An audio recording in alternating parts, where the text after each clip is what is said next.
Hello, I'm Darren Magee and welcome to my Mental Health Information and Awareness channel. Now, today's topic asks if I'd cover the chronic consuming fear of a loved one dying. If you like this video, please check out my other videos on mental health related topics and please consider subscribing to my channel. So first of all, Freud called the fear of death and dying, he called it thanatophobia. He believed that we fear death because we refuse to accept our own mortality. Today, it's often just referred to as death anxiety. It's often attributed to a general anxiety. Now, we can all fear dying. We can have a normal fear of dying. The thought of someone we love dying, now, you think about it, if they're ill, they're injured, we're going to go into like a state of shock, worry, sadness, and if that person's terminally ill, if we see it coming, sooner or later we may come to an acceptance that death is just an unavoidable part of life, regardless of how painful that is. Now, when I talk about acceptance, acceptance doesn't mean that we're fine with it. It doesn't mean we're okay with it. It just means we acknowledge it is what it is. But the consuming obsessive fear of losing someone, say like an elderly parent, a partner, a child, it works like any other obsession or phobia. It brings a very high level of anxiety and stress, often accompanied by extreme thinking. And the worse that person fears losing the person dear to them, the worse they feel. The worse they feel, the more they try to avoid the thinking. The more they try to avoid the thinking, the more easily distressed and fearful they become, the more easily they become triggered. The fear feeds off itself. The fears can include worrying about not being able to cope alone, the loss of identity, loneliness. Sometimes it just comes down to my own life. My own life as it has been is going to be over without that person. I will never recover. The pain and loss will be too great. There can also be an intense fear around perhaps feeling responsible for the loss of that loved one. Now, the common anxiety symptoms include a constant dread, pervasive fear, a pervasive feeling of fear, obsessive, often illogical thinking. Physical symptoms include knots in the stomach, shortness of breath, increased heart rate, and possibly at times even panic attacks. And like with most anxieties, these symptoms can lead to avoidant behaviours, trying to avoid anything that may trigger the fear. It can lead to problematic, overly controlling behaviours. Things like never letting the children out of your sight, showing distress if that loved one wants to go for a night out with others. It can also bring up sadness, agitation, and guilt. Again, when obsessive, a persistent worry. So, what is it causes it? Well, first of all, remember death is final, it comes to us all. The thought of our own death can be terrifying.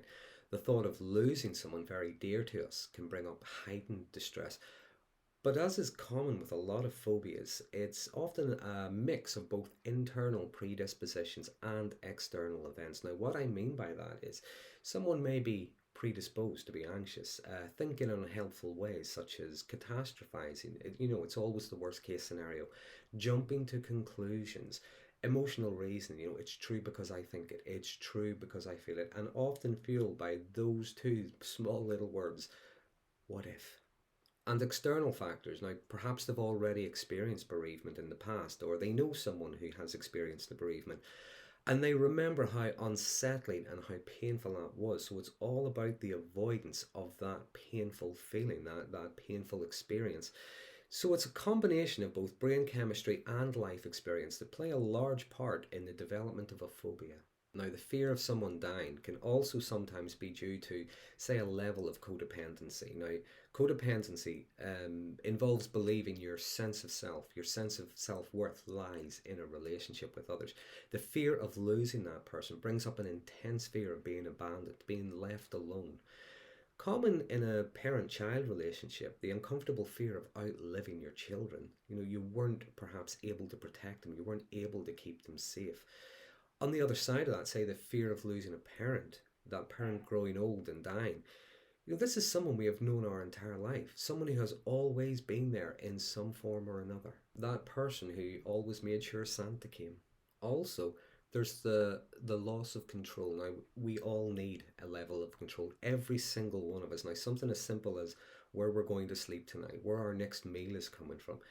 People with an intense anxiety, they tend to ruminate over feelings of a lack of control over something really important to them, such as keeping a loved one safe. The fear of losing control closely relates to the ego and death anxiety. Then there's the fear of the loss of, say, the connection with that person that we hold very dear, because everyone is unique and no relationship will ever be the same as another. People will come and go throughout our lives, but no relationship, I believe anyway, no relationship can ever be authentically replicated. So recognizing that it's normal to fear the loss of a loved one. We love their company. We love that connection. Life is not going to be the same without them. And because death is so final, it's not like there's ever going to be ever new memories.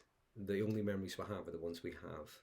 But to live in a constant state of heightened fear, to live in that constant state can be consuming. Now, I often say the very thing we try to do to escape an uncomfortable feeling, to give us control over things that perhaps we don't have a lot of control over, it's the very thing that keeps it going. It's the very thing that makes it worse. And as with all phobias, all anxieties, it can be treated. Now, talking therapies like counselling, psychotherapy can help identify and name the specific fears, as I've already mentioned, such as abandonment, guilt, fear of the unknown, and so on. It can also help address what fuels it and develop better ways of coping. So that's a brief outline of thanatophobia. If you have any comments or questions, please use the comment box below. I do like reading them and responding to them when I can. If you like this video, please consider subscribing to my channel for future updates on mental health related topics. And until next time, thanks for watching.